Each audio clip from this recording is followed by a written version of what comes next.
Okay. I'm Ed Nersessian, director of the center. Welcome to this program.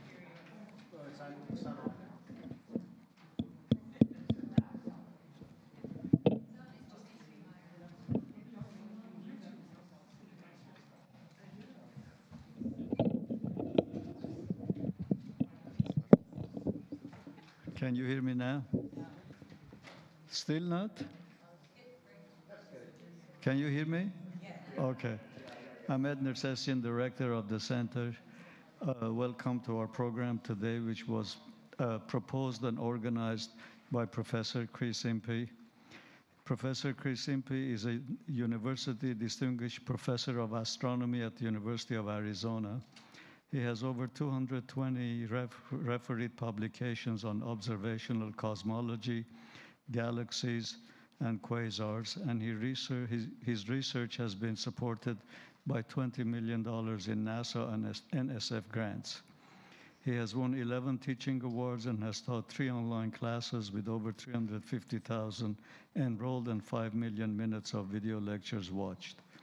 Chris Impey is a past vice president of the American Astronomical Society, and he has won its Career Education Prize. He's also been NSF Distinguished Teaching Scholar, Carnegie Council's Arizona Professor of the Year, and the Howard Hughes Medical Institute Professor. He has written 90 popular articles in cosmology, astrobiology, and education, 2 textbooks, a novel called Shadow World, and 9 popular science books: The Living Cosmos, How It Ends, Talking About Life, How It Began, Dreams of Other Worlds, Humble Before the Void, Beyond, The Future of Space Travel, Einstein's Monsters, The Life and Times of Black Holes, and an upcoming book on exoplanets, Worlds Without End. He was the first person who participated at our first roundtable at the Helix in 2012, and it was about the beginning, and so now he's here again. Chris? Thanks very much, Ed. Yes.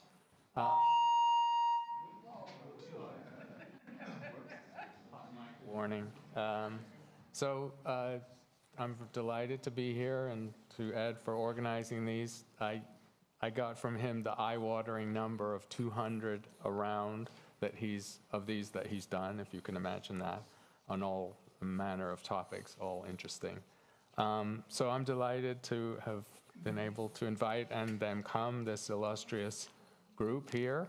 We're going to do a little polling, but let me introduce them. And this is a very truncated introduction, just doesn't take too long. These are very illustrious people with a lot more information you can read online, maybe their Wikipedia articles even, if we trust Wikipedia anymore. Starting here, Lisa Kaltenegger is a founding director of the Carl Sagan Institute to Search for Life in the Cosmos at Cornell. And anything named after Carl Sagan is just like, inestimably high in the esteem of any astronomer. She's been named a Young Innovator by Smithsonian and Time Magazine. She's won many international honors. I'm a little jealous. She's got an asteroid named after her. I'm trying to angle for that. I don't know quite what the inside track on getting an asteroid is, but I'd like some tips.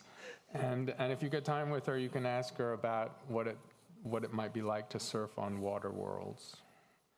I'll hop around. Dave Kipping is director of the Cool Worlds Lab at Columbia University, and he's a generally cool guy, of course. He's pioneered the search for exomoons, and I hope we get to talk about that, and found the first 2 candidates, and that's pretty much the bleeding edge of looking at exoplanets and their smaller progeny. He's also an expert on technosignatures, another topic I hope we get to, looking for spectral signatures of technology and not just microbial life on exoplanets.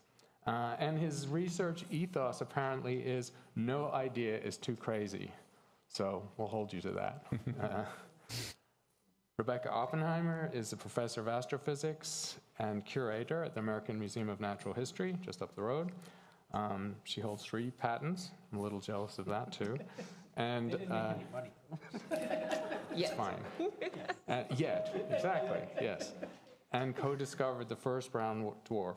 And her optics lab is really pushing the envelope for characterizing exoplanets with the abilities to detect planets smaller than the Earth orbiting cool stars. So we got bleeding edge technology, theory, and observation here in the room.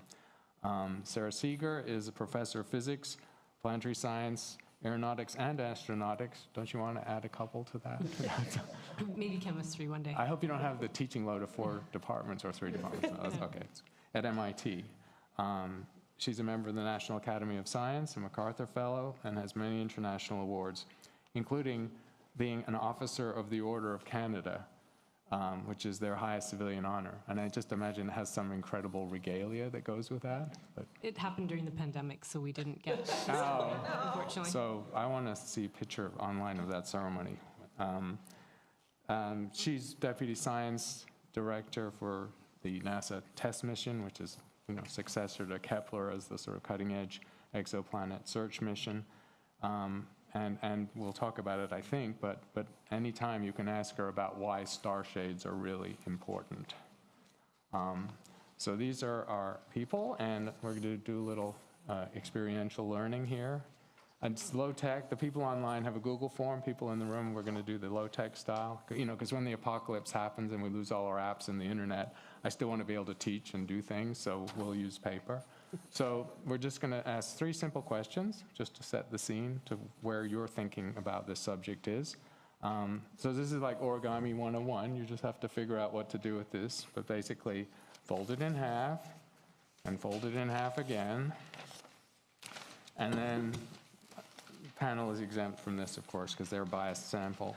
And then based on the question, you just hold up, pointing forward, your answer to each question. The online people are using a Google form, so we get the data. So we'll start with the first one, about the existence of any form, life of any kind beyond Earth. Just what do you think about that? Is it A, B, C, or D? So I'll give you a minute to organize your folds, and then when you're ready, just I want to see what... How they're defined? Over there. Yeah. It's over there. So sorry. So we'll just see what you think, okay? It's just a lot of A, a little bit of the other 3, okay? So we'll go to the next question, which is very similar. But can we scroll? I don't know who has control of the slides. It's a good question. Yeah, I don't have control of the slides. Is there life in the... Can I suggest something to the panel?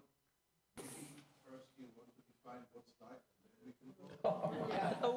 No, that would, it's a very good suggestion, but it would take our entire time.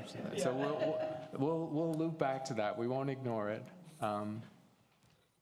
So the second question is really only different in one word. It's the issue of intelligent life beyond Earth, something we might be interested in.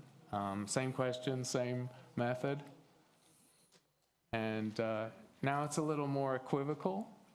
There's probably, yes, so this is an interesting difference. We'll see what the online numbers are, because I think they're more online than in the room. So it's less certain here, some probabilities. And then the last question is, if life beyond Earth is found for the first time, what will it be? Quite interesting. And these are not all mutually exclusive, as you can imagine. So quite interesting. Front page news for a little while. Profound for astronomy and biology, or scientific event of this. Yeah. Oh, okay. All of the above. We got one all of the above. So that's pretty emphatic majority opinion that it's the scientific discovery of the century. And I agree, that's fine. You're not astrobiologists, but you obviously think this subject is important. And if it does happen, Nobel Prize will be awarded. Someone in this room maybe. And not me, I'm a cosmologist. I wouldn't know an exoplanet unless it bit me in the ass, pardon my French. And not any of you, I think. But so we're here to talk about the state of the search for life in the universe, which is at an interesting phase. So I'll just start just a quick go round, and you don't have to be held to what you say, particularly because we'll unpack it all at leisure. If you were going to just hazard a guess of a time frame and a method by which the first life beyond Earth will be found, what would you say, Lisa? I would say catching the light of a planet with a telescope like the James Webb Space Telescope is our first ever opportunity to do so. So if life's everywhere it can be, we have a shot. If it's not, we need to build a bigger telescope. But I'm quite hopeful, but I'm very positive on this, that we get the first whiff of something really interesting within the next 5 to 10 years, because we have to add up the data. Okay, Rebecca? I guess I would say on a similar time scale, 10, 20 years. Oh, you doubled it, actually. Well, okay. But that's factor fine. in 2 in astronomy is nothing, right? No, that's right. That's the same. I mean, it matters personally, I suppose, but my sense is that this might happen in a more dramatic and unpredictable way than we can know at the moment. And in fact, it may be within our own solar system, and perhaps we'll come back to that. But Okay, good. Yes, we will. Dave? I think the question to speculate like this is something I'm going to push back a little bit against, because I think, to be honest, none of us really know. And when I'm talking to the public, I'm putting on my scientist hat, and it's one thing to talk to my friend or over a couple of beers and speculate wildly about life in the universe, but if I'm talking as a representative of the community, then as a scientist, I have to say I have no evidence as to whether there's life out there. So to me, on that voting card, I want to see, I don't know. That should be, for me, the answer we give. And I don't want to assume whether it's JWST or whether it's Technosignatures or something else, because I don't want to close my mind to what might end up being, because as Rebecca said, it could be a total surprise the way we detect it. So, and if we detected it at all. So I try to remain very agnostic about this question and which paths will lead to the right answer. Okay, absolutely. Since Karen. I'm last, I will agree with everybody. I definitely think we're going to find something, but we're not going to know what it is. It's going to be very hard to be sure of it. So if I had one single vote, I would put it on our solar system, and I would put that to sample return. It's kind of a new buzzword. NASA wants to bring rocks back from Mars. We want to bring parts of Venus clouds back. Even people talk about even more complicated destinations, but like to test something in our laboratory with tools we have that are incredibly sensitive is probably our best bet for a definitive detection. But whether life is there or not, of course, is not up to us. Right. Okay, well, let's go with that, because we're going to have plenty of time for exoplanets, but two of you mentioned the solar system. Fine, it's our backyard. Mars is slightly habitable, maybe, and there are other places. So let's drill into that a little more. Many people in the audience probably remember the fervor over the Allen Hills meteorite and the press conference with Bill Clinton, and then the sort of disappointment that set in slowly, and some people just... Right, but let's not forget, it could definitively be shown to be incorrect. Whereas when we think about an exoplanet, think about the sky at night and the stars you can see. They're just points of light. And so it's much harder to say one way or the other. So that's why I'm voting for sample return. Right. so I actually like the idea. I've always imagined it'd be wonderful if we put something on Europa or Enceladus, these icy moons in the outer solar system melt down into the ocean. You turn on the camera and there's a fish looking back at you. And then you can, get Elon Musk to have some billion-dollar sushi and, you go out there and bring it back. Now that would be definitive. If you saw fish or even, whatever, something swimming around, I don't think anyone would have, a question. Of course, they would say it was fabricated in Hollywood, but, And there is breakthrough Enceladus. I haven't followed the news on that. It got, what, $100 million from Yuri Milner, I Yeah. suppose, and, No. not that much? No. There was a study Just a to study. if one could do it for 100 million, then this billionaire would consider sending a mission to fly through the plumes. Like there's Right. like a geyser, and to see if there was any sign of a byproduct of life or anything. But you can't do it for 100 million. That sounds like a lot, but everything in space, think about it, costs 100 times more than on the ground, Yeah. at least for now. With Enceladus and Europa, they're kind of a different beast almost to thinking about Venus and Mars as well. The challenge with detecting life, if we did detect life on Mars or Venus, would be, is it truly an independent origin of life, or was that some panspermia contamination back and forth between the Earth? Europa and Enceladus, it's harder to imagine that happening because of its protective, thick, icy lid. And so I would be much more excited about the discovery of life in Europa, because to me that would be more compelling that there was a second independent origin, and thus I'd feel better about the chances of life elsewhere. So is that asterisk always going to hang over anything we bring back from Mars? I think maybe Sarah might be a good person to ask that. I mean, I think my feeling is that you'd have to do some kind of genetic sampling or something to try and establish an independent origin, but what that in practice would look like is something you'd have to ask the biologists. I think one of the other things to bring onto this is, like, for Mars specifically, right? We have this worry that we might have just brought hitchhikers along with us on the earlier missions that could survive.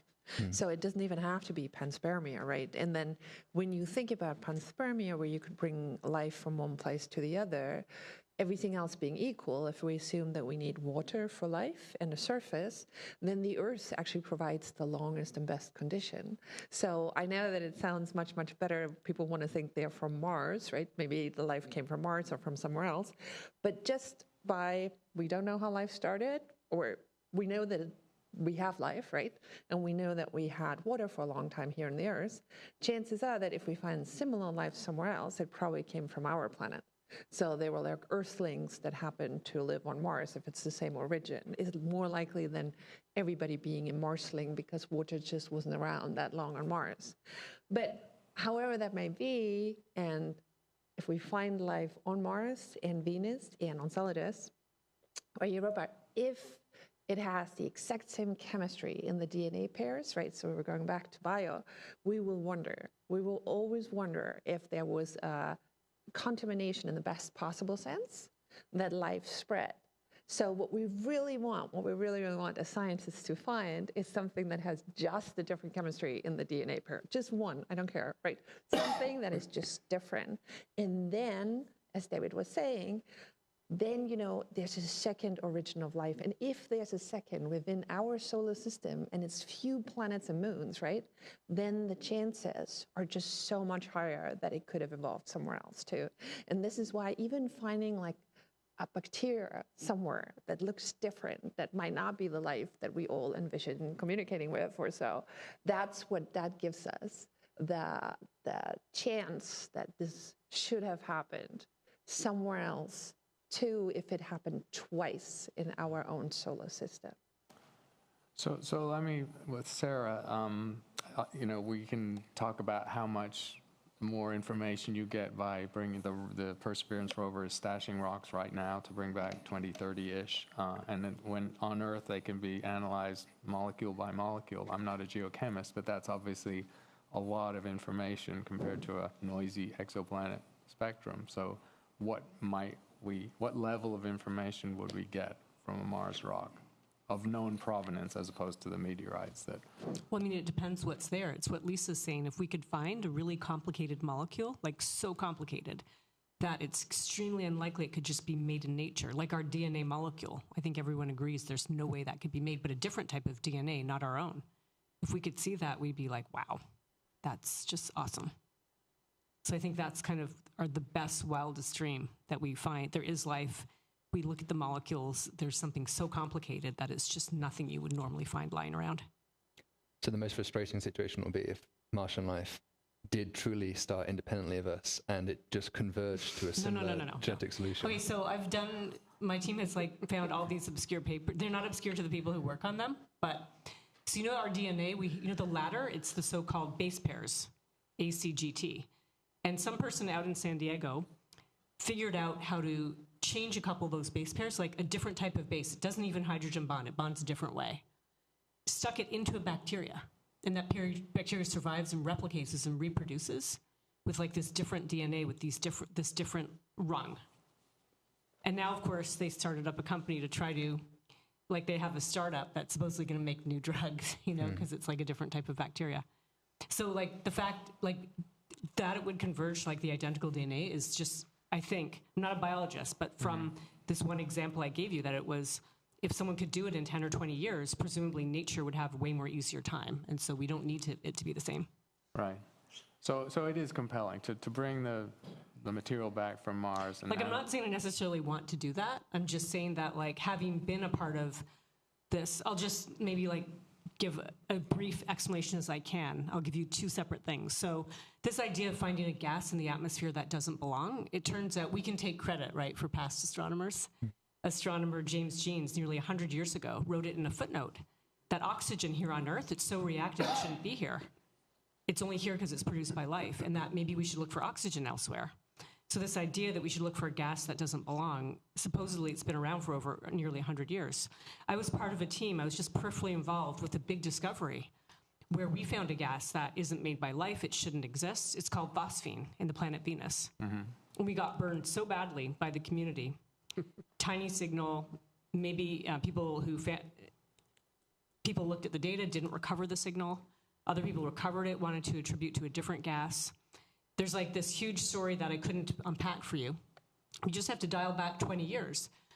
And a totally different ground-based astronomer, you two at least were here, Mike Mumma, he found methane on Mars with the ground-based telescopes. Methane could be made by life, it could be made by geology. But the pushback was so severe, and even now I just found out that there's been a rover that's detected it, and supposedly an orbiter, it's still not believed. So this idea of gases that don't belong, I'm also trying to be provocative so someone will disagree, but it's very contentious. The flip side of the gases that don't belong is David Lovelock, Gaia, telling NASA in the 70s, you're wasting your time, Mars is dead, that was a blanket statement, not enough information. But let me jump in on what Sarah was saying. So I think what you get from us right now is also this is 20 years of experience that we are unwrapping for you right now. So if you have a rock and that rock has super complicated molecules and you have it in the lab and you can give it to 10 different labs on Earth, people will agree. That doesn't, to me, necessarily mean, and I completely get where Sarah's coming from, right? Because phosphine and methane and so on. But I think what we are allowed, and that's by chance, because there's so many stars out there that happen to have planets at the right distance that might or might not be like the Earth, right? But those ones we cannot get to, because if you have our own solar system and you shrink it to the size of a cookie, then the next star over in the same scale is about 2 football fields away. So we can't get there. We cannot get a sample. We can't. But we have numbers that are forever in our favor. We have thousands of these stars. And it turns out that every star has at least a planet. Could be like Jupiter or Saturn, like you're big or small. But every 5th one has one that's small enough to be a rock like the Earth, and at the right distance, so not too hot and not too cold.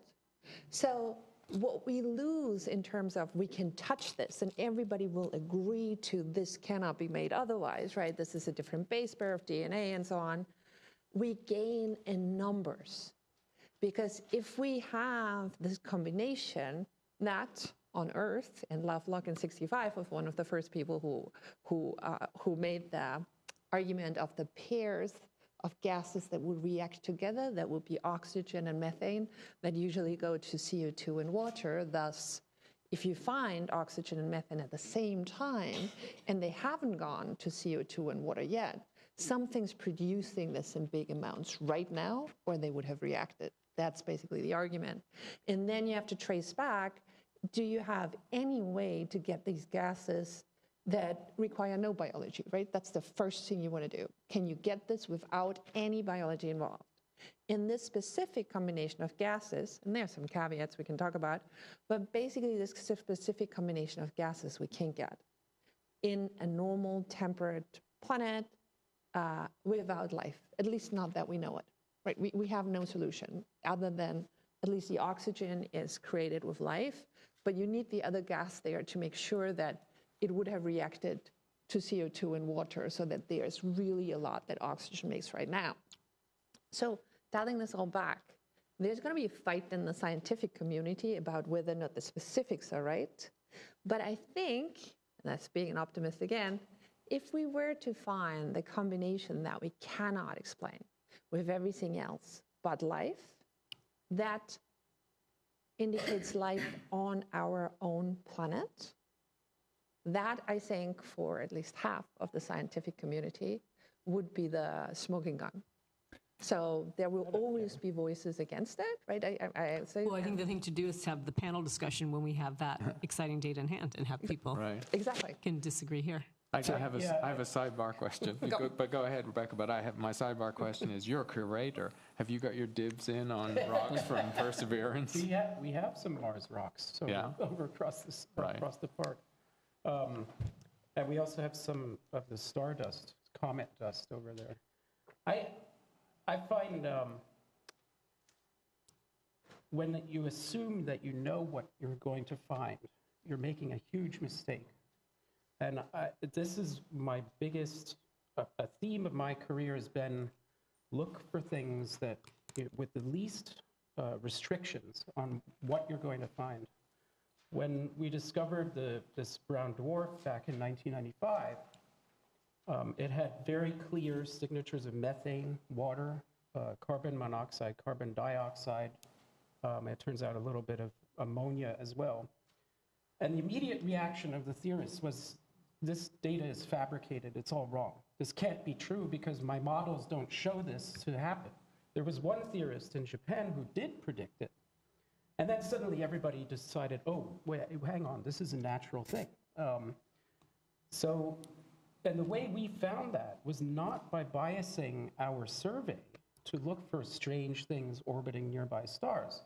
It was to open the parameter space as much as possible. Whatever is there, all we had to show was that it was orbiting that star. And that would tell you how big it was and what its temperature was. So I find these arguments that we have to find this combination of molecules not very convincing to me scientifically. That's because I mean, it gets back to this whole question of a second origin of life. That we have no evidence that didn't happen here on Earth.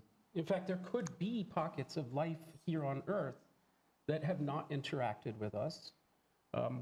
They don't necessarily have to be on the surface. There's plenty of life that's not on the surface. This is the shadow biosphere idea. Yeah, this kind of thing. There's the other one. There's the Silurian hypothesis Right. that there was a technological civilization that we can't see. Just down there. It's a Doctor Who episode. Who couldn't like that? You know? So I have to say, one thing I'm a little bit uncomfortable about with looking for gases that don't belong or pairs of molecules like this, you can extend this, right? So you can say you're looking for anything which doesn't belong. And that's kind of what technosignatures do. We look for things which we think planets by themselves shouldn't be doing or stars by themselves shouldn't be doing. And you can extend that. You can look for things in the solar system that shouldn't belong, artifacts. Or you can look in the sky and see something in the sky that doesn't look like it belongs and think that's an alien flying through. And so the danger is whenever you see something that you don't recognize in your current understanding, you leap to life and you leap to aliens every time. It's a God of the gaps type way of deducing life, and it's not very satisfying if that's your means of claiming aliens. And we have to be cognizant of the fact that our understanding of biology, chemistry, physics, the solar system is finite and is ever evolving and growing. And so it's very challenging. How do you look for something which is outside of known laws when your knowledge of those known laws is itself incomplete? That's always going to be a challenge if that's your definition for looking for life. Well, I want to follow up a little because, when it comes to an unknown metabolism, what we know Gil Levin, swore for decades that there was the indeterminate result from Viking was possibly a positive on something that we weren't looking for. So just because you've mentioned it and we do talk about it, technosignature, when you're talking about, can you just elaborate on how we think of those and what does that mean? Sure. I mean, a technosignature is very broad. Traditionally, when we thought of SETI, the Search for Extraterrestrial Intelligence, it was pretty much radio focused. It was looking for radio transmissions, maybe a prime number sequence or something. And that would be fantastic because then the ambiguity would be very low. I think that's always been the great appeal of technosignatures, is that if you get something like that, like a message with rich information encoded and compressed, there'd be very little doubt it was artificial. And as time has gone on, we've realized that we are using radio less and less for communication, so we shouldn't just limit ourselves to radio. And so technosignatures has now broadened out to include really anything. It could be climate change on the planet. It could be the heat island effect that we have in New York City that you could thermally map from afar. It could be the satellites we're putting up, like Starlink, that you could maybe detect the glint of. So any sign of that technology. And then the problem there is that you're now making speculations about alien technology, which is, again, where you get into this very slippery problem. And of course, we had this with Oumuamua, we had this with Boyajian Star, two very weird astrophysical effects that were detected. And again, it's got to the gaps. As soon as you see something you don't understand, there's always going to be an astronomer that will come in and say, well, that could be an alien, because an alien can explain anything, absolutely anything. It could explain the He's a very universe smart itself. astronomer. So He writes a book. Yeah. well, there you go. So that is another problem there. Sarah, can you analogously, for our audience, define biosignatures and, the problems? Well, or we the, loosely call a biosignature gas. It's a gas that is made by life that accumulates in an atmosphere of a planet far away, and one that we can detect remotely with our space telescopes. That's a very straightforward definition, but it turns out to be incredibly hard to actually find one and unpack that, and we're not quite there yet. What about reflectance spectra? Would you include that? It's tricky, The red edge probably or something? not. No? because you've Okay. written, you wrote a paper where you opened up the universe of possible chemicals and. Right, well, my team had worked on, so to your point of we don't know what to expect, we literally went to work on every single molecule that's in gas form, like at some kind of plausible range of temperatures and pressures. And we found so many gases, like 14,000. And the large number of those gases, believe it or not, they have like a halogen, so they have like a fluorine or something that's very light attached to it.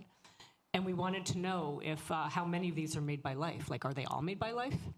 I would challenge anyone here who's not a chemist to think of a gas, and the chance is it's actually made by life. It turns out that every molecule in our atmosphere that is there to the part per trillion level, so that's there to tiny, tiny amounts, is actually made by life, although it usually has a dominant source that's not life.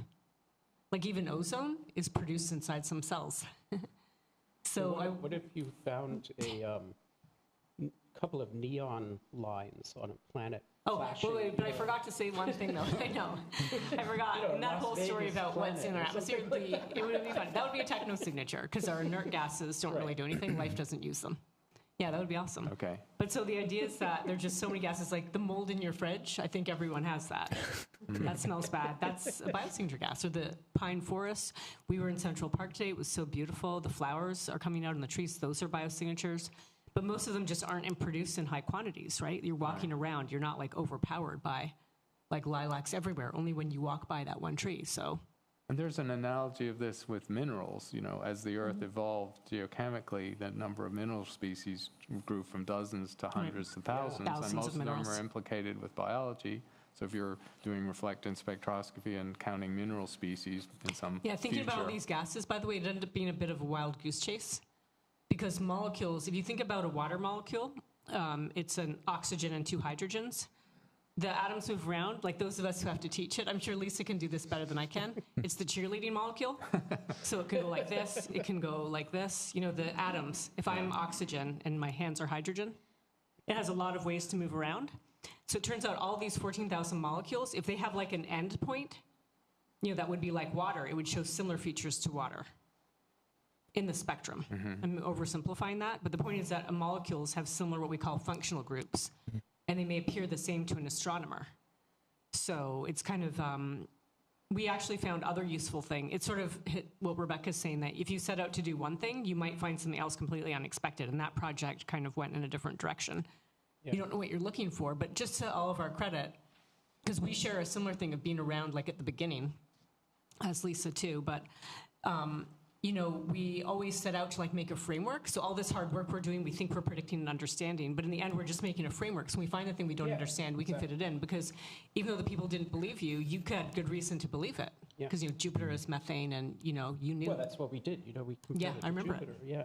So But exciting. You brought up a really interesting point, which is the evolution of the chemistry of Earth.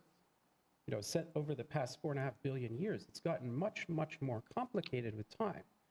But what happens for another 5 billion years before the sun, before it seems unlikely life would exist here? Although I always imagine it would be fun if the Earth got ejected from the solar system. We'd probably carry on. I don't think we need the sun. But Well, That's a whole we'll just other have the conversation. cockroaches. We'll carry on.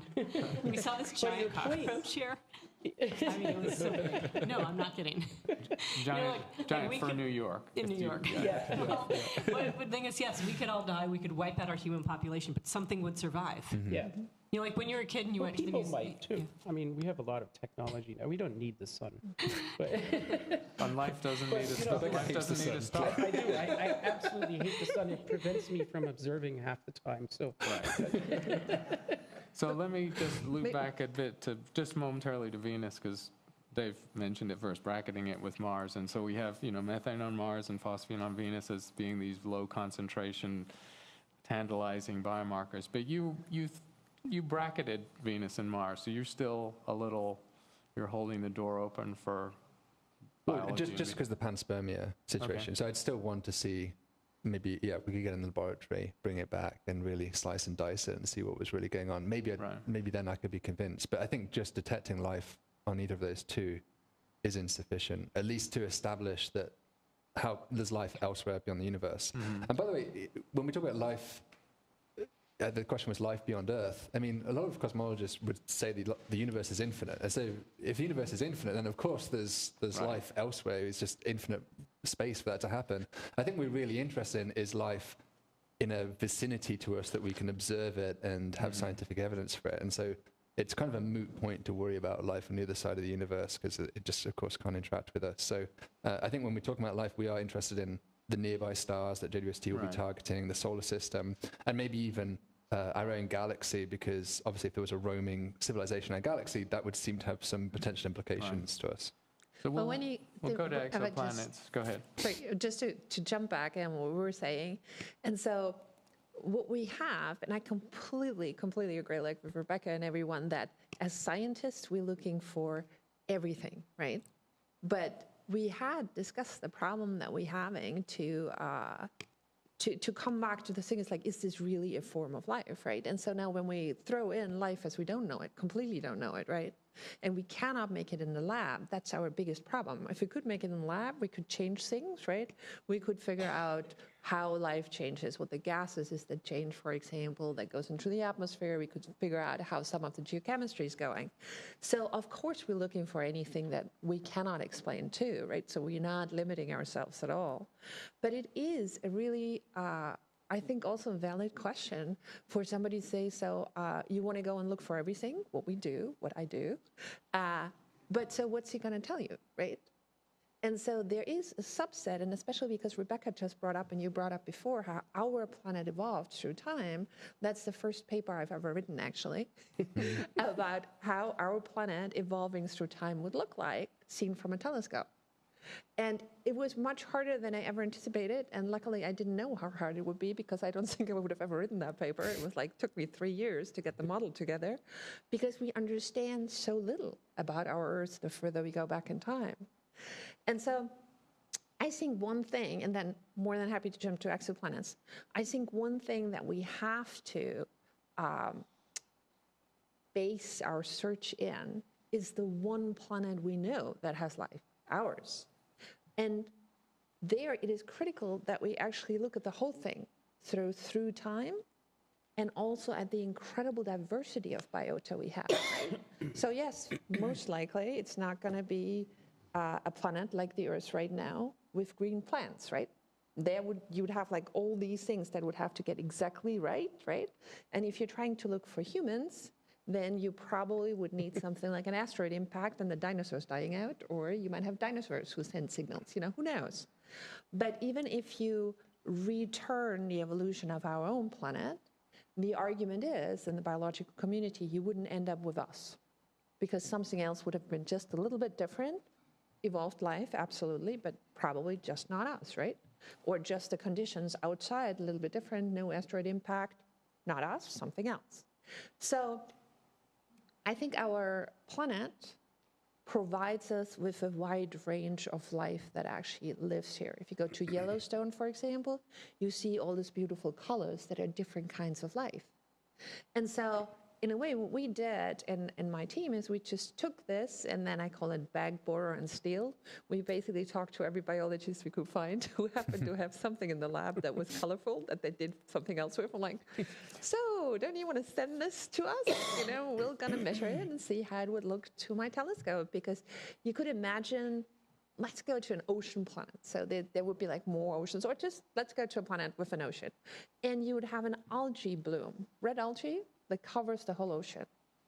That'd be something that for a planet close by, as David was saying, absolutely, like you want something close by so we get enough light to identify if there's life on it. That's something that you'd be able to see in a reflection spectra, not now, but with the next generation of telescopes, as, for example, Sarah has figured out how to help us do that, get enough light. And so this is just the one thing before we jump off that I wanted to move in, that we have an incredibly diverse set of life, especially when you look through time on our own planet. And to me, it would be foolish not to use it to its fullest extent if we look for life somewhere else. And then, of course, life could be very different, and we look for anything that's out of the ordinary that we can't explain. But I love I will borrow your phrase now, David. It's the God of the gaps, or what do you call it? That is beautiful, God of the gaps, because everyone's like, The aliens. But it's so easy, right? If we don't understand something in science, it's great if you can call it aliens, because then it's done, you know? It's just like, it's just aliens, It's too you know? tempting. No, That's the danger. that's just a core truth of astrobiology. We have to learn as much as we can from the history of our planet, as much as we know it, and if we don't, and what's the role of contingency and so on. So I want to leave the solar system behind, get out of our backyard. But one more question. Of the objects mentioned and talked about in some length, Mars, Venus, Enceladus, Europa, nobody mentioned Titan. Yeah, I was about to say, we're missing one. Life as we don't know it. So Yeah. how should we think about Titan? We've got Dragonfly. We've got some interesting ways to approach Titan. But I think it's really fascinating. And it's a very cold world, so the chemistry is quite different from what we know here. It's only 93 Kelvin, which is way below 0 Fahrenheit or Celsius. I think it's a very compelling place to go and look for things. And as you mentioned, we're sending some helicopters there. We should send a boat. Quadcopter. Okay, sorry. Even cooler. No, even cooler. It's a And quadcopter. it's technically way easier than Mars, because the Yes. atmosphere is thicker than there. Yeah, exactly. Made of the same You've got, stuff. I so. think the atmospheric pressure on the surface is about a bar, right? It's the same as here in this room. So you could fly things easily. But you could also put a submarine in the methane lakes. What would you find in there? I mean, if it would even survive. But I think that's a really, really cool place to go look for anything weird. I mean, it may not be biology, but there's some very strange stuff going on that world. So in your parsing of possibilities, what does Titan speak I mean, I to think you? Titan's awesome. It's a bit harder to get to. It's so cold. There might not be as much variety of chemistry that could happen, but I think it's amazing. The problem is there's too many planets and moons, too little money. Yeah. And when we talk about the sort of cryogenic biosphere, this outer solar system, moons and so on, referencing back to how hard it is to detect an exomoon. Why didn't you tell us why exomoons are so hard to do? For people who think, you've got thousands of exoplanets, how hard could an exomoon be? Well, I mean, I've spent like my entire career trying to do that, so I can definitely testify that it's hard. I guess it's hard because if it depends on how big the moon gets. And it turns out, we were optimistic when we started the search. We thought moons could be as big as, Earth or even larger than that, super Earths. And of course, we built this mission called Kepler, which detected thousands of transiting planets passing in front of their star. And it found planets as small as the Earth quite often. And so that immediately tells you that it could find Earth-sized moons. And we didn't. I mean, we looked really hard for those things. So my feeling is that Earth-sized moons are pretty rare if they're out there. However, we know in our own solar system that moons have formed in at least 3 major different ways. You have like impacts, circumstellar disks around Jupiter and Saturn, and you have captures like Triton around Neptune. So there seems to be at least several ways of making big-ish moons. And so I would eat my hat if those types of moons don't exist out there. And I guess what's so exciting is that JWST is finally giving us that capability to detect those moons. I do think it's interesting because there's an interesting psychology thing that I've learned about looking for moons that is relevant to this dialogue about life. and experimenter's bias that we've talked about, this human element. And I've been one of the few people looking for moons for a long time, and I've always known, personally, if I claim an exomoon, it would be really good for my career, right? Because we all have a sense of ego, and we all know that science rewards success. It doesn't reward null results, but I've been just publishing null results for years on this. And so whenever you see that hint, many times I've looked at a transit and seen that moonlight dip I was looking for, and it turned out to be a false positive. I always have to control my excitement the most, because I know I have the most in it.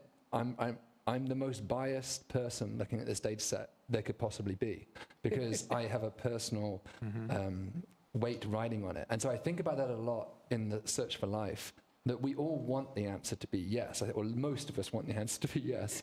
And so it does, every time you look at that little spectral signature that looks like life, it's so easy to get overexcited and jump into it. And that's something I've learned from the moon story, and I think it could be relevant here. I've had, not with life, but I've had that experience more than once where you're like, wow, I found the most amazing thing. And then you might do whatever you can to the data. That amazing thing is there until you go back to the telescope, take new data, nothing. I want to know if that happened to you. Oh, all the time. Oh, yeah.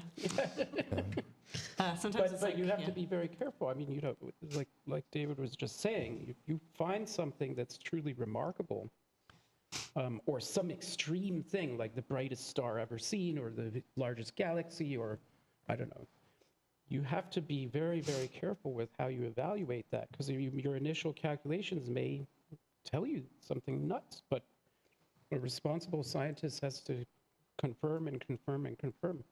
Like with the brown dwarf stuff, we waited well over a year to publish that because we needed to confirm it multiple times. It's such a good example, because the field is littered, as with the first exoplanets, with the bodies of people's reputations. And people are like, oh, you publish this garbage, and then, but they usually get it in Nature or Science, one of those publications. I don't publish there anymore. One of my favorite stories in this, just to add this in, is Percival Lowell with Martian Canals. Yeah. Because you read his books, which I studied quite extensively when I was learning about him, and he was convinced there was life in the universe everywhere. That was just his opinion. And he was convinced further that Mars must have life on it, because he saw the ice caps. He was like, there's water there, there's life. He was a slam dunk in his mind, there was life there. He just didn't have any evidence. And then he went and looked at, through his telescope at that thing, and he was told by an ophthalmologist in Boston that he had the greatest eyesight he'd ever seen.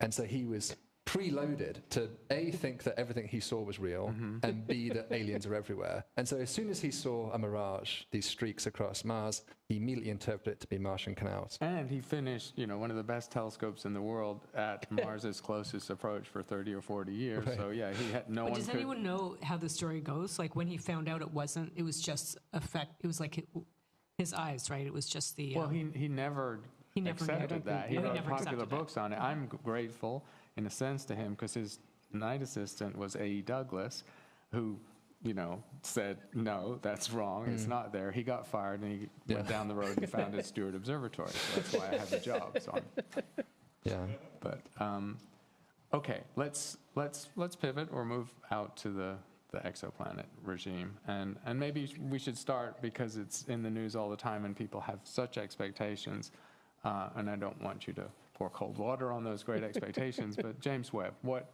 can and can't James Webb do in this field in the next years? Anyone, all of you, I'm sure, can tell me this. I think Lisa's really the expert. I was reading her papers to learn about this subject, so I've really enjoyed her stuff on this. I owe you coffee. Okay.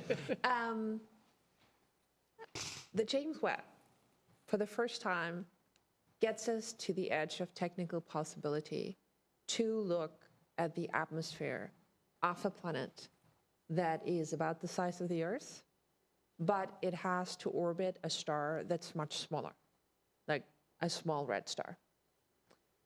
Is it going to be easy? No, because stars have their own characteristics. So the biggest problem we're facing is that we have to take the effect of a changing star out of a very small signal.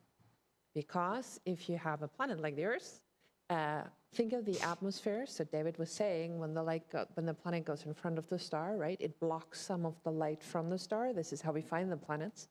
But while that's happening, part of the light from the star gets filtered through the atmosphere of the planet before it hits my telescope. And Sarah made this amazing, I actually am not half as good as doing the cheerleading thing, about when light hits a molecule, it makes it swing and rotate. Thus, part of the light actually doesn't get to my telescope, producing basically a passport stamp of what molecule the light hit on its path to me. So that's the story. But now the problem is, this atmosphere, if it's a giant planet, is quite extended. Lots of gas, so lots of gas that the light can actually filter through. Now, if you go to an Earth, then the atmosphere is basically like the peel of an apple. And so that's what you have where the light can actually go through. So your signal is tiny. So the James Webb Space Telescope, for the first time, allows us enough light capturing capability so that we can figure out if there are differences in this peel of the apple, right? So the light that's, let's say, green, that goes through, hits the molecule, doesn't come through because the molecule swings and rotate. The light that's a little bit less green goes through because it doesn't have the right energy to make the molecule rotate and swing. That's how we read an atmosphere. But now on top of this, the star will change. That's my background. And the signal is so small that I actually cannot do it in one pass. So if I collect the light of the planet going around the star, right, that should be it. But it's just not enough. So I have to wait until the planet comes by again and add that light. And I have to make the assumption that the star didn't change much and that the planet didn't change much. For the planets, probably true because you see the whole thing. So if it's winter here and summer here, and then summer here and winter here, probably the same. But the star could have changed just because it's so much brighter, just tiny changes of the stars. And red dwarfs are fairly active. Very active. And so I'm just paraphrasing this because we have the first time the opportunity to actually do these Earth-sized planets at the right distance in this habitable zone around these small red stars. Have we encountered issues? Yes. Are we working on them? Yes. And this is the royal we, because there's a lot of amazing young scientists who actually get this to work. So I'm now one of the older gear who says, good luck. You know, this is going the right direction. And the third question, though, is will it work? Will it work? I mean, Yes. I think some people are convinced it will, but if we can't solve this problem of the background star changing, we're not doing this at all. And In fact, it's not even just transit to transit. It's in a single transit. There's spectral features from the star that overwhelm the planet. Because, you know, star spots, people just think they're cooler stars. They're not. right. Their spectra is very different. Sorry, we sound very serious here, but it's like, it could be a showstopper for us. And And that's- also James Webb was, you know, designed, it was spec'd before exoplanets really were a thing. It's probably not optimized for this experiment instrumentally. However, I would say, and I completely agree with Sarah, you know, we're finding what the showstoppers could be, but that is exactly like what Rebecca said before, right? You find something that you didn't know existed, like a brown dwarf or some chemistry in an atmosphere of a star, right? That you just never had the capability to see because your instruments weren't good enough. Now our instruments are good enough. And to me, what's our saving grace in a way, because this is at the edge of technology, is that the launch of James Webb was so perfectly executed that instead of getting 5 years, that's a nominal timeline, we think we get 15 extra. And those 15 extra, because we have enough fuel on the James Webb, allows us to learn from this data that we now in addition get from the star. What do we need to learn about the star? What do we need to learn to get the signal right? We were basically all a little bit panicking, and this is now me interpreting this for everyone else. We're like, if we have 5 years and we need 3 or 4 years to get the signal right? We don't have much wiggle room if anything is different than we expect, and we know it will be different because our instrument got better. And so that's why I'm hopeful. And we've written a lot of, or a couple of, what we could do with the James Webb Space Telescope, theoretically, of course. But now, Sarah is part of the James Webb Space Telescope team. I am. I don't know, I think you guys are not on it yet. But I don't have, yeah, I don't, we- they we're didn't basically- accept my proposal. It was Right. too radical. But basically, scientists can ask for time of the James Webb. But what I just mean is like, so Sarah and me happen to be on 2 different instrument teams. And when you make an instrument and when you put so much time into deciding how to make the instrument, they give you some guaranteed time up front to make up for all the time you spent writing this and making the instrument. And thus, we've seen the data that I'm not allowed to tell you anything about. But we've seen the data, and the data is exquisite, and there are problems, but we are addressing them. It's not as if we're like, oh my God, there's no way in hell we can figure this out. It's kind of like, okay, we expected there to be more that we didn't know yet, and a lot of amazing young scientists and older scientists, but mostly young scientists, are actually figuring out how we get around it. And so with the extended lifetime of James Webb, I'm actually very hopeful that if there's life where it could be, anywhere it can be, and if it changes the atmosphere in a way that we cannot explain other than with life, we have a really We have to great wait chance. 15 years, though. Right. It's a long wait. Well, yeah. and if we're talking about 15 years, so we put a lot of our chips on James Webb, but there are 3 large telescopes under construction. They're all going to take first light in the next 5 to 7 years, we think, with 10, 20, 25 times more collecting area than James Webb, with adaptive optics. However, on the ground. Yeah. So what should we expect from these large new ground-based telescopes, and can they do things that James Webb cannot do? Well, I mean, this is something I've spent 30 years working on. I think you got the idea from me earlier that if you want to detect life, you need to do it definitively by seeing the fish, right? Or whatever. That's a theme of I have a lot seen of that my movie. research. It's not working out well. Oh, that Europa? Yeah. do not talk about fish. With the exoplanets, that has been my direction, is directly seeing them. That to me, you can learn so much more about them than with these indirect methods, which is the way the majority of them have been found, either through the motion of the star due to the mutual gravitational attraction of the two, or by it passing in front, as you guys have done a lot of work on that. I recently got into one of these indirect areas, and we had a conference in Santa Barbara last week, and I decided I'm getting out of this because it's just too complicated. I want to see the damn thing. I want to see it move around the star. When are the first light instruments that can do that on any of these 3 large telescopes? Yes, yeah. So, Like, are they first light or are they second light oh no, instruments? they're planning coronagraphs on these things. So coronagraphs are basically instruments, and I developed a lot of the technology that's being used in new major missions and the large telescopes now. The idea is you block out the light of the star so that you can see something faint next to it. Very trivial way to think of it is, at night there's a car, you're standing on the side of the road, a car is coming toward you with these bright headlights on. You hold up your hand and you can see a lot more around that. Otherwise, the light is blinding you. So we've developed a lot of different, very precise ways of doing this with starlight in astronomical optics. And the reason it has interested me so much is that you see the thing. You're not assuming that there's something there that's doing this that is a planet. You actually see it. And once you see it, then you can dissect its light into these spectra and find funky molecules and whatnot. It's a much more convincing way, I think, in terms of, even though I'm not saying RVs or transits are crap. I'm saying if you want to convince a large number of people, when you see it, it's there. I mean, right?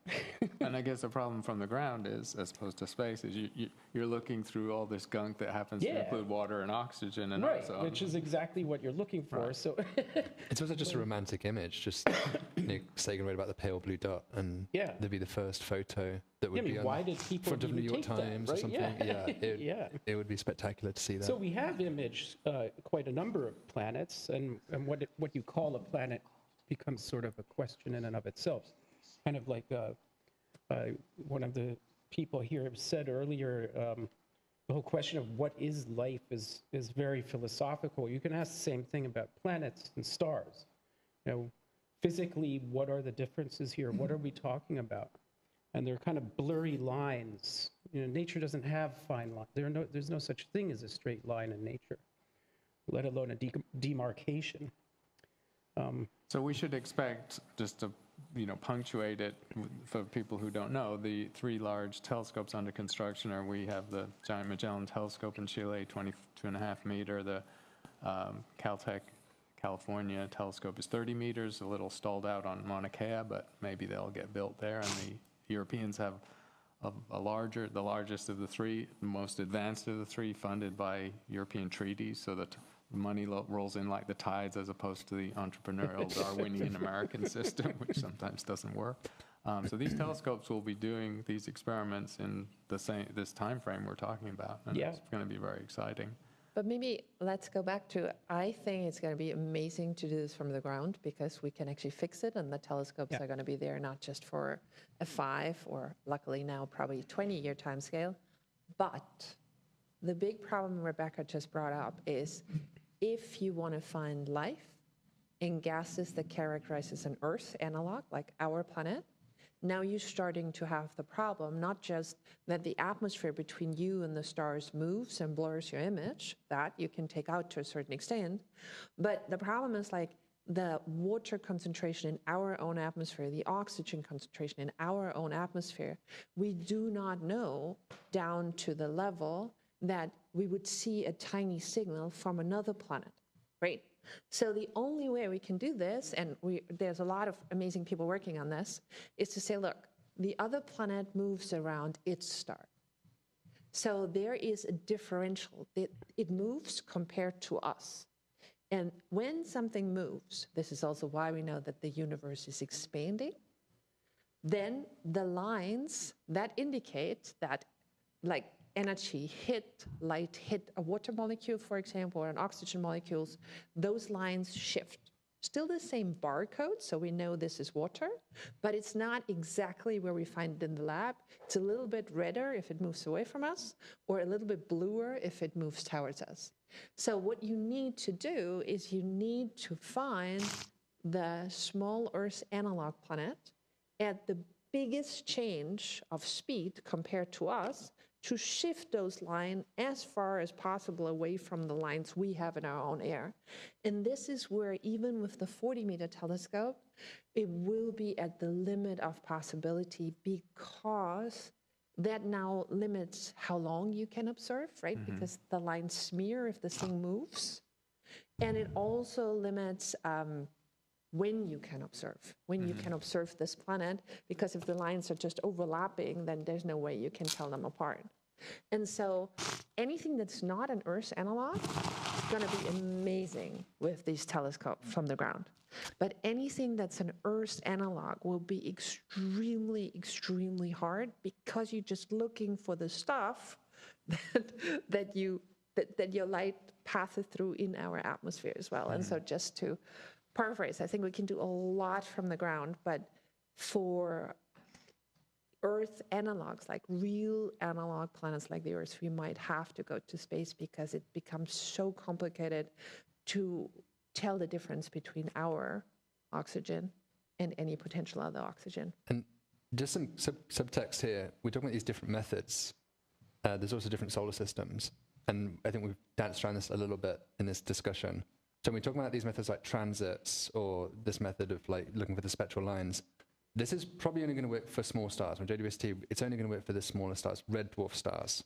Very, very common, and you have Earth-like, or we think Earth-like planets pretty close to them, but are they truly Earth-like? We don't know. And then you have Sun-like stars, like our own Sun. And those, of course, they have to be further away to be in the habitable zone. And there, really, only direct imaging is the only game in town for really having any attempt at getting the biosignatures in our sort of near-term lifetime. Because JWST, the star's just too big. You'd never be able to detect these biosignatures in the transits. And I think that's important, because we live around a sun-like star, so we know sun-like stars have life around them. We do not know about these red dwarf stars. They are the most common type of star in the universe. They live far longer than the sun. And from the early statistics we have from transit surveys, they appear to have more rocky-sized planets in the habitable zone around them than sun-like stars do. So there's 3 things that like look great about them, But then it is such a different environment. They flare a lot. We've already talked about their activity. And so we have many legitimate concerns about whether these red dwarf stars could truly be habitable. And we might not get an answer for the sun-like stars for a little bit longer. Yeah, this is the experiments are hard. So I think we're also alluding to, for people not in the field, the fact that even with by far the largest telescope we've ever put in space, approaching by far the largest telescopes on the ground, these are hard experiments, and the target selection becomes important. And so I want to go back to Sarah on the fact that, you know, everyone knows the success of Kepler. Most of those are hundreds of light years away. And tell us why TESS is such an important part of this picture in terms of feeding us the best targets for the next wave of experiments. Well, TESS is designed to just look at so-called nearby stars, but they're still tens to hundreds of light years away. Think of like just 4 glorified telephoto lenses bolted to a platform, staring at a giant strip of the sky for a month, and then tiling each hemisphere of the night sky in a year. So that's what TESS is doing. You know, it's not really funneling like maybe half of the Webb or less planets are from TESS. Okay. And I think there's so many, we could just, once we get going, it would be, I think, too tedious, though. We could go through like every method and all the different options, but there's so many of them. But I think maybe, can I just add something on to what David was saying? And it was a really, really good point, right? This is a completely different environment. And what we found with Kepler, what we found with TESS, as Sarah was just pointing out, and you were pointing out, Chris, you know, it's just easier to find planets that are the right temperature around small stars because they have to be closer. It's like a bonfire, big bonfire. It's warm, you stand further away. Small bonfire closer by. But that means the closer by for a planet is that it comes around more often. So in all of our methods, except for direct imaging, we actually find them easier. And then by chance, nature seemed to make more of those rocky worlds around the small stars. So good for us, because these are the ones we can find by chance. But the point I wanted to jump on of what David was saying is really great, right? So now you have a different environment. That doesn't mean that it can't be life, but it might mean we'll never find it because it has to be subsurface to actually shelter itself from radiation, or maybe the atmosphere is not as permanent, you know, or it has to be forever in an ocean, right? Because water also mitigates radiation. It's not a problem. You just have to be further down. And why don't we know? And this brings us back to the solar system.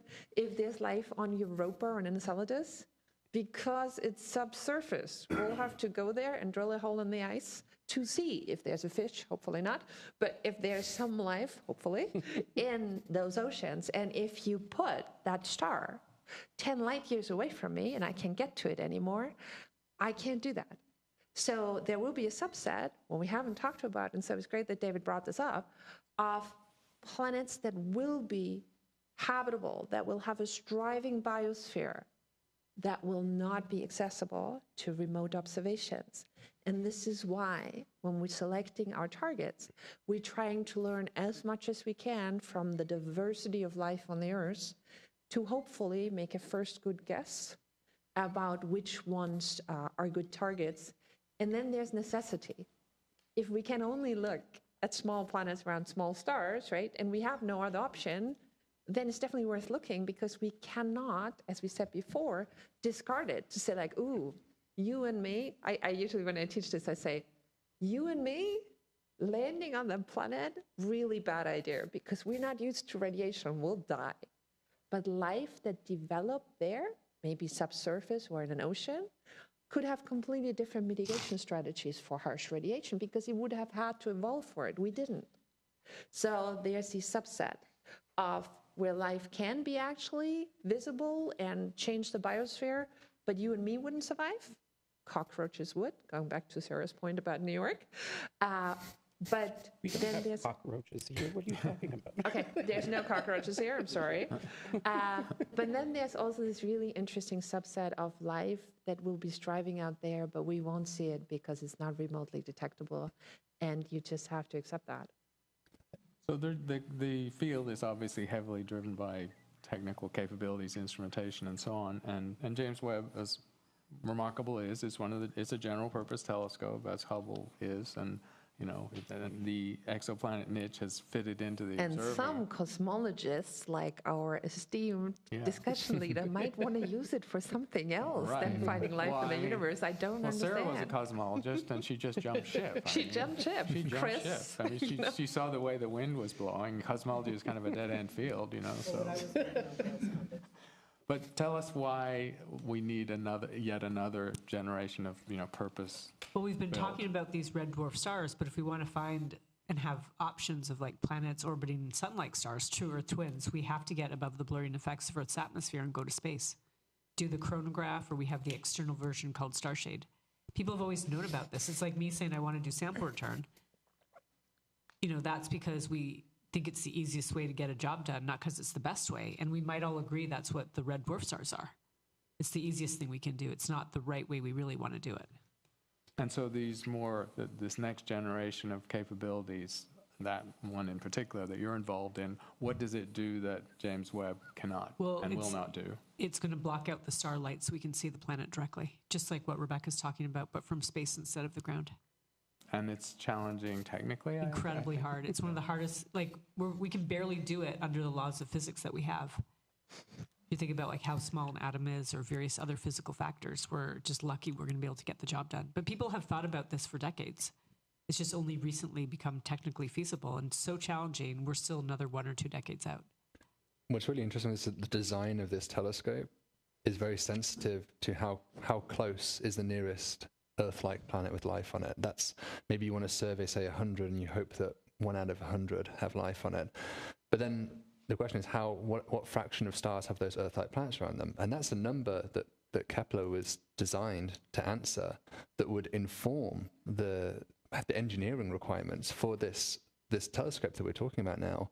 And frustratingly, it didn't quite get all the way there, because it turned out stars were more tricky than we thought, and then there was a little engineering failure on board at 3.5 years with the gyros.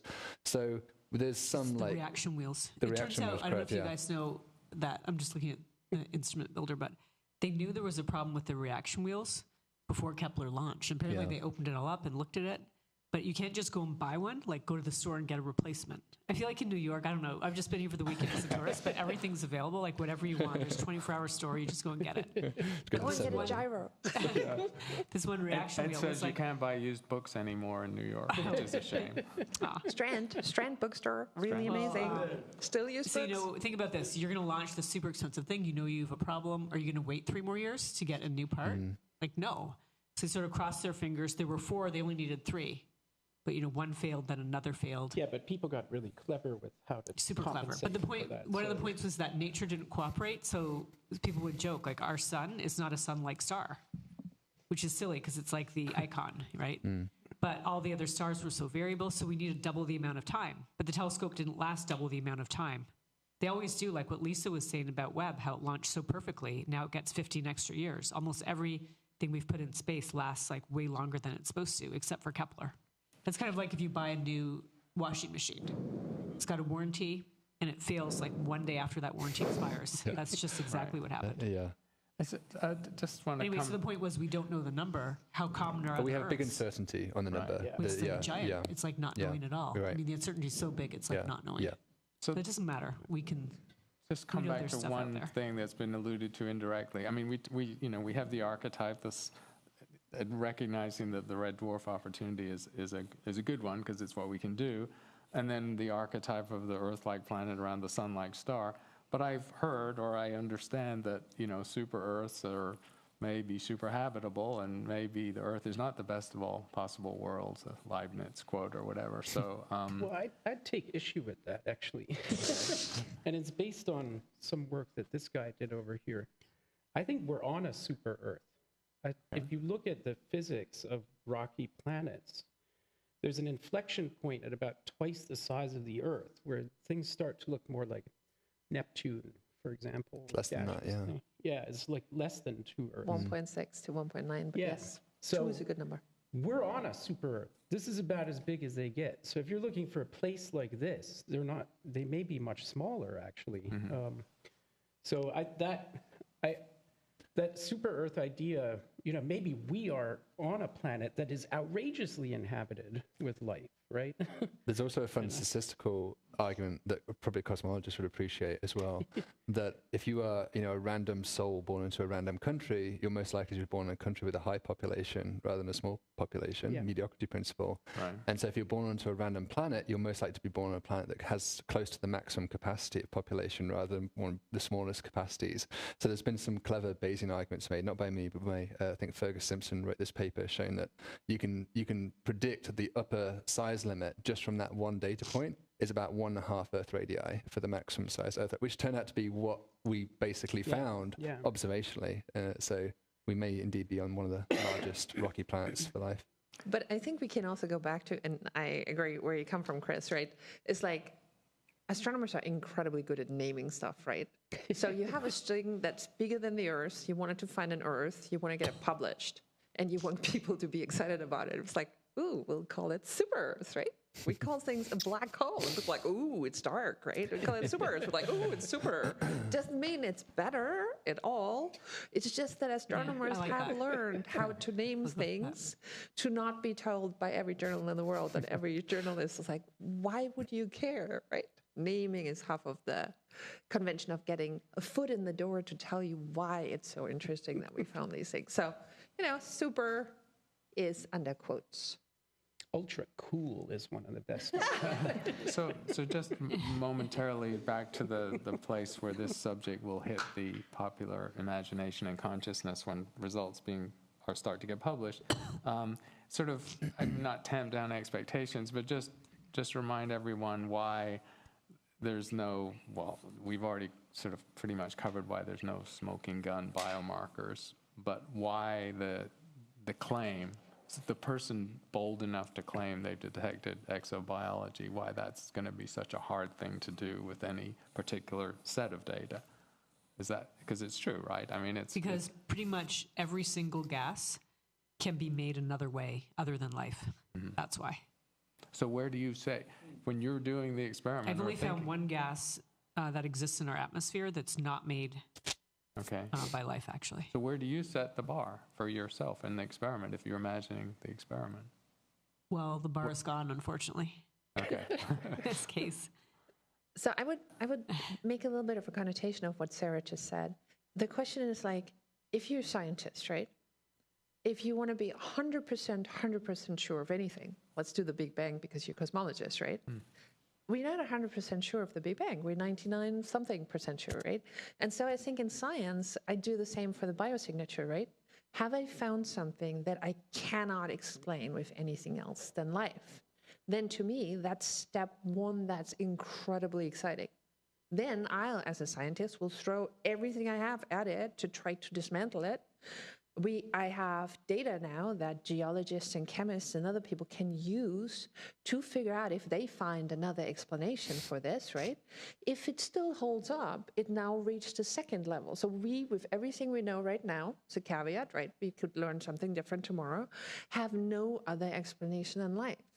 And I think this is where... The point is you're never going to have that. There's never going to be no other explanation. Right. That's the point. But there will be, you can think, or I think about it, in a way that, is there any other option? Yes. But is that option going to be likely if you model 1,000 planets? And that's all I'm just saying is that on Venus, let's assume the phosphine is real for a moment. I know that's incredibly controversial. We've just gone through that live. And people aren't willing to do probability. They're like, okay, if you get phosphine coming out of volcanoes, the volcano has to be more explosive than, remember that one volcano that messed up all the air travel? More explosive than that. You have to have tons of water in your mantle. You can model the likelihood of that. But people, they're not willing to go there. And so these are exoplanets we have no information on. So you're never going to get past a level. That's the problem. And you can do all your models and you can say, I have this probability, but the bottom line is that I'm just telling you what, not me now, the rest, I'm sounding very aggressive, but just kind of passing on the rest of the community. That's how just we handle today, what about the analogous question, there never being no other explanation for a technosignature, for nitrous oxide, chlorofluorocarbons, whatever you want to no, there are other explanations for those. So it's the same. There may be some that are hard to have false positives for, like a prime number sequence or something. I think it's pretty difficult. Right. But even then, it could be a hoax. So even then, there's still a false positive. The fundamental problem we have is, and we've talked about this a few times now, but we are trying to detect something where we just don't really understand all the physics, and so we call this like the false probability It's rate. the chemistry. Right, and we don't know the false probability rate of chemistry, of physics to produce these spurious signals that could trick us. And so that's where a lot of the work is actually happening right now, is trying to quantify these false positive rates more and more. But I think we all have to be braced for the fact that there will be a claim of life. I mean, we've had it many times in the past before. And when that claim is made, it is just the start of the journey of decades of work and maybe the confirmation will always be just 99% and never 100%. Like Zeno's arrow, you're never exactly going to get there, but we'll be able to converge to some high confidence, optimistically assuming we can figure out these difficult problems. Right. And I also think, like David just made this beautiful analogy, right? It's where our journey gets to start, right? Because It's we enough to find keep the search something we going. cannot explain other than with life. Yes, I won't be able to say definitely no other things, but this is now we have a start in a journey. We're going to learn much more, and we're going to figure out what it takes for life on other planets. And this is where we're not at yet. And I think that's actually the level. This is the result I want to get to. I want to be part of this exciting real start of the journey where we're not having a bottle of wine and arguing whether there could be life in the universe, but where we have, to our best guess right now, no other convincing explanation as than this being life. And skepticism is such a high quality for any scientist, so there's going to be a lot of skepticism, and as it should be. We need So warp drive. That's what we need what? Warp drive. Yeah. So when I answer this question, we just have to go there. I wonder if I can jump in. I want to ask a question that was brought up at the very beginning by someone about with defining life first. So where no one's tried to do that. And it's interesting because there's like, you've talked about everything around it, how you might find it. And of course, one of the topics that came up over and over again is something to do with the complexity or some pattern that you might discover that suggests that life caused it because nothing else might explain it. Well, I'll help a bit, because since we're all astronomers, we get to sweep that definition of life under the rug. We say, like, what is life? But I love to just say, what is life does? Yeah, it doesn't mean we haven't thought about it, but what does life do? Life metabolizes, and life uses chemistry to extract energy from the environment, to store energy, and releases it. Right. We just kind of go And with it that. creates certain sorts of patterns. It leaves some sort of, we are hoping, some sort of footprint of that metabolism. But it won't necessarily, and so that's a problem that we could look at TRAPPIST-1e, one of the top targets, for years and years, and we won't detect any biosignatures, hypothetically. But that doesn't mean there's no life there. It's so There could be life frustrating. beneath the surface. Yeah. There could be life like on Earth that ekes out a meager existence, and some life only divides its cells once every year, and that won't show a signature. What I was actually trying to drive at is well, look, we can't say anything about things we can't find yet. I mean, we're looking for things we can find, right? First of all, of course, there could be things difficult to find. That we know about. Right, exactly. But I'm wondering if something really puzzling arises and there is some sort of phenomenon that's very complex and suggests something that makes many of us think it could be life. Isn't that also useful to investigate? You can say, well, I don't know if it's life, but wow, we're going to have to come up with some interesting models to explain why this is Oddly so. enough, on Venus, in the atmosphere, there are these anomalies. There's a tiny amount of oxygen at parts per million level. There's tentative detection of ammonia. There's a massive depletion in the cloud layer of sulfur dioxide and water vapor. And this list kind of keeps going. And people knew about all this stuff 4 decades ago, and they're just like, they couldn't handle it. So they shelved it, went on the shelf for 40 decades until this whole phosphine on Venus kind of reopened people's attention to it. So sometimes no. Sometimes there's puzzles and people life could explain all of this, but they just don't go there. Sorry, go ahead, Lisa. I think one other thing to bring in the exoplanets in here, right? So we have the Earth and we have Venus. And our best explanation is that Venus could have been like the Earth before. Then it got hotter, hotter, hotter. It lost all its water into space, right? And then it ended up as Venus. But what I find very interesting in the search, and we have been talking about the search for life mostly, right? But we don't understand the evolution of a rocky planet very well. We have some data for our own planet, but for example, how does Earth get to Venus? And now these exoplanets, these rocky worlds, there are some that are closer to their star, meaning they get more energy than the Earth does. And so what we can do is we can slot in, basically, those as moments in time between Earth and Venus. Venus gets a lot more energy, right? And so when we get to see those planets, in addition to of course, are they still showing signs of life? That'd be amazing, because that tells you about the future possibility of Earth when it gets hotter and hotter.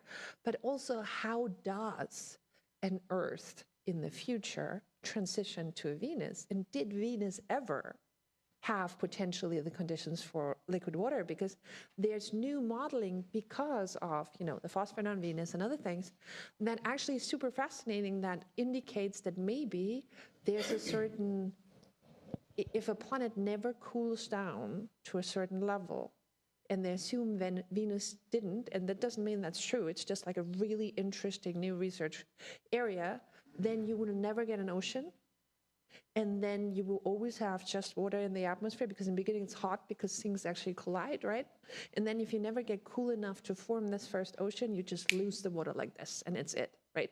You have two paths in these new models that might be right or wrong, that say, okay, a rocky planet can be like super hot immediately, or it forms an ocean and then it becomes like an Earth, and then we don't know what's happening later.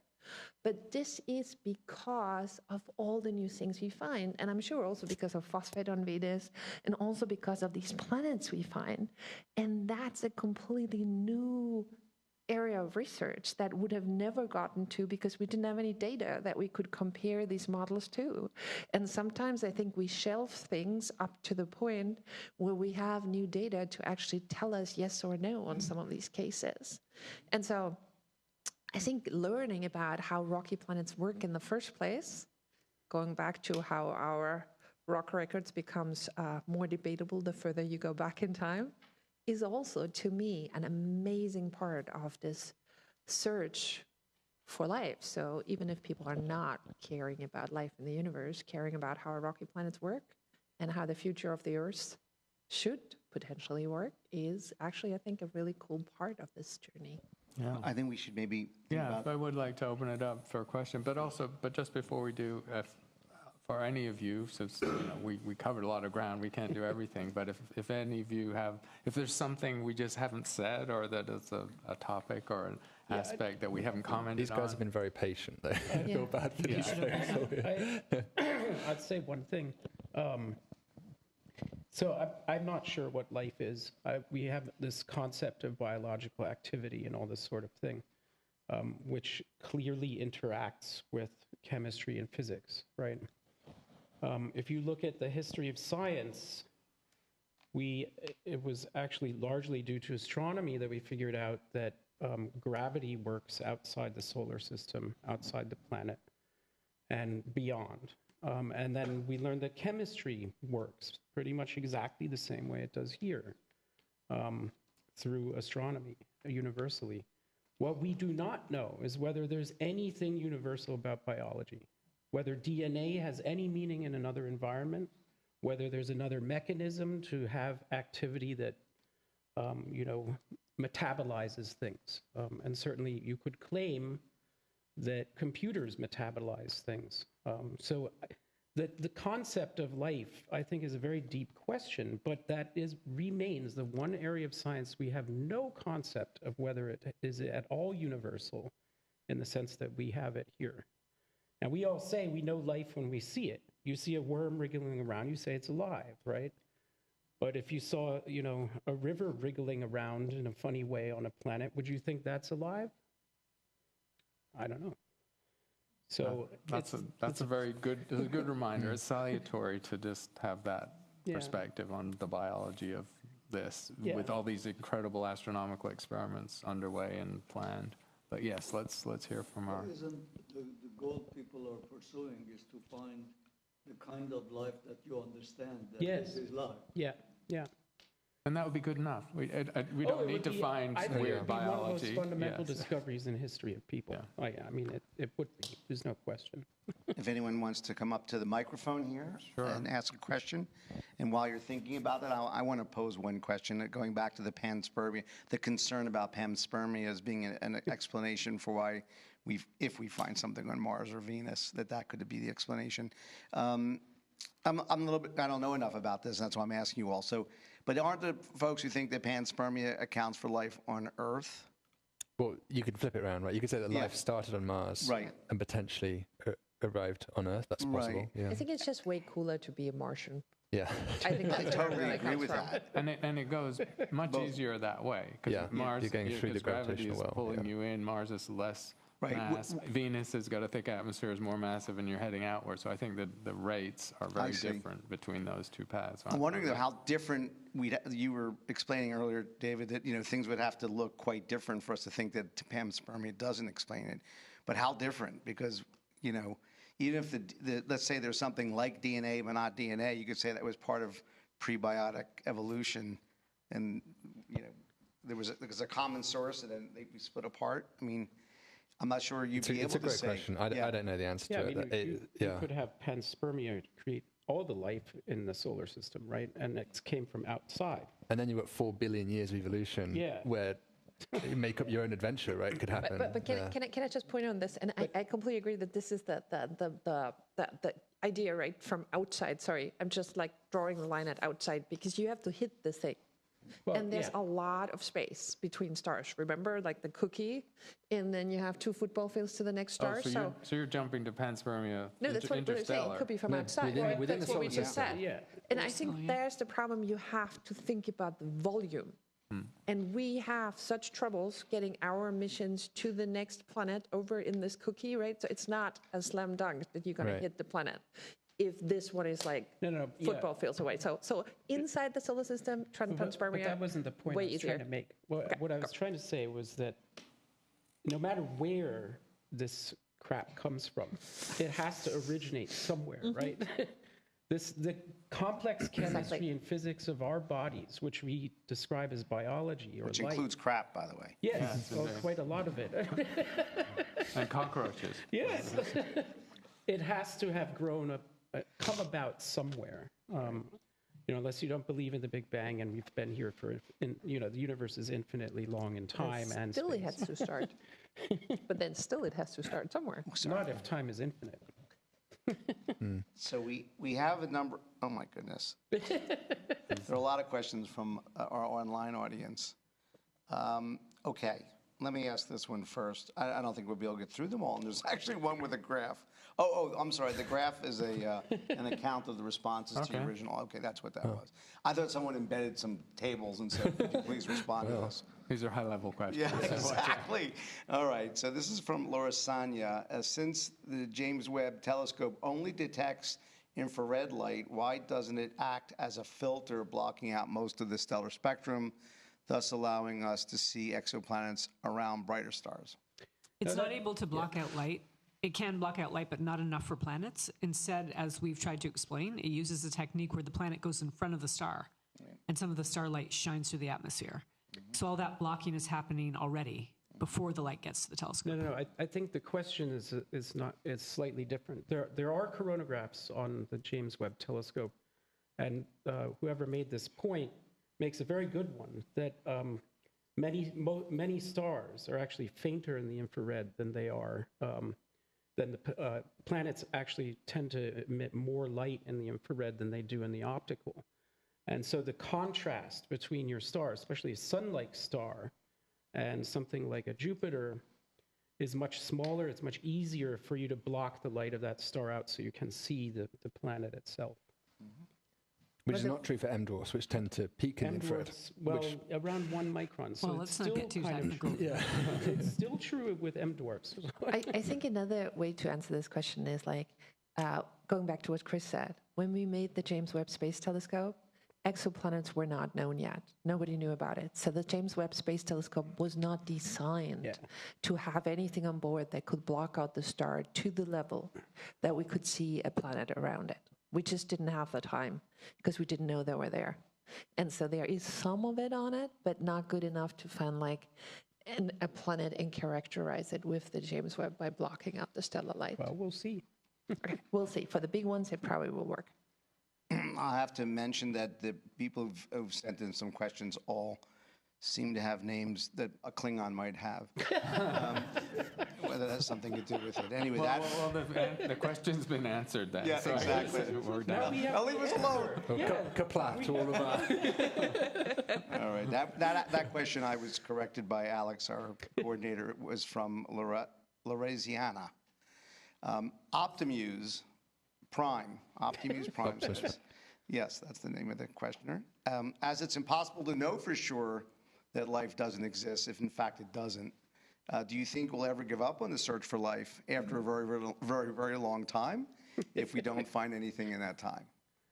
Never. I actually We're never gonna commented give on up. that. I'll just say we're never giving up. I mean, think about Mars. We talked about the Viking experiments. Yeah. People are going to just keep searching. Or think of SETI. Yeah. I mean, Jill Tarter. Never gonna Gosh, give she's a up. trooper. She's There's only- 60 years, you know, in big silence. Yeah. Keep and doing then- it. It's and getting there's better. only one answer to this question, and it's yes, it's out there.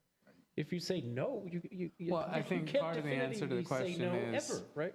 is in this field that's so much driven by technology and instrumentation. As long as you're doing better and better experiments, yes. Don't beat your head against the wall. But we're getting the incredible tools to do this. And that maybe at some point, if you plateau out and the public turns its back on funding science, and so no fancy toys for astronomers.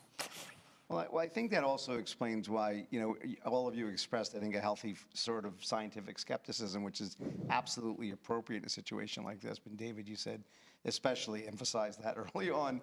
And I'm thinking, our entire talk is about looking for life, right? I mean, there seems to be, and there's a lot of money being spent on this effort, right? People really have a strong bias in favor of the answer becoming ultimately yes. That doesn't mean we can't be skeptics at the same time, right? I think we Must all be, agree. I think. Yeah. But I think in a way we are in a better position than people before us were, because it could have turned out that only 1 in 50,000 stars harbors a planet. And Kepler showed us that that's not true, right? So every fifth one has a potential small right distance, right? And now the question is it interesting enough to, now that you found these places that could be potential Earth, to go investigate, right? That's basically at the line where we're at. And then the next question is, if we don't find nothing, what does that mean? And the problem is that if you look at life on the Earth, first paper, for about 2 billion years, it doesn't leave signs in the atmosphere that are not also easily explainable by geology. It does. It makes CO2, it makes CH4, methane and CO2, right? It's bacteria that does it, but when you see it from remote, you won't be able to tell the difference. And so there we go back to Carl Sagan. Extraordinary discoveries need extraordinary evidence. This is why we, being very conservative in a way, that's where we started out on, right? That we not just, we are looking for everything, absolutely, everything we can explain.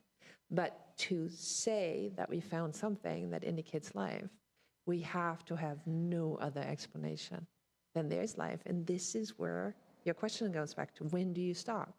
You now have these amazing places that could potentially be like the Earth, so much to learn. Do you now say, I found the place where I could go and look, I'll go home and do something else? Or do you say, onwards? It's just the difficulty of interpreting a null result. Michelson-Morley was a null result, but it can't change physics forever. The null result in this field, it's really hard to put your arms around that. I'm not sure I take it for granted as much that we'll always continue. Just that we've seen it with SETI. Federal funding was cut from SETI. That didn't stop people from doing it, though. They still kept doing it, but I don't think we should take it for granted that we will always be able to build these That's a large different experiments. question, is will people keep funding it versus will people keep looking? It takes a lot of effort from science communicators and events like this to try and be transparent about what is happening in the field and try and convince people why it's exciting. But it's not impossible. There's been dark ages in our history where science went the opposite direction. It's not impossible that we would give up on such things, or at least the resources were no longer available to do that kind of work. Just as we congregated, the group of us, before we started the panel, you had mentioned that the number of students enrolling in astronomy has been really going up. Yeah. And do you think that's related to this issue in some way, or? I thought that, and then I looked at our grad admission, the people who actually apply to grad school at Columbia, and the fraction of people who want to do exoplanets is still quite small. So we had like 350 applications for 5 places last year, which is just crazy. And of those, there's 250 or something who want to do galaxies, cosmology, or stellar physics. So you can't I mean, maybe they were inspired at some point from exoplanets. I don't know, but there's a lot of young people who are interested in lots of other questions in astronomy besides from life. And so I So think I expand would. the sample. What do you see Yeah, I at think MIT and Cornell? by expanding the sample, like we did the same granted mission at Cornell, and at Cornell, it just like my colleagues are not very happy with me. They were like, everyone wants to do exoplanets. Stop doing the Carl Sagan Institute outreach, right? We want the other people to come to Cornell as well. What is fine, right? As David was saying, there's a lot of interest in the young people, and that's what it should be. They should be interested in everything. And then I think you get a bit of a fluctuation.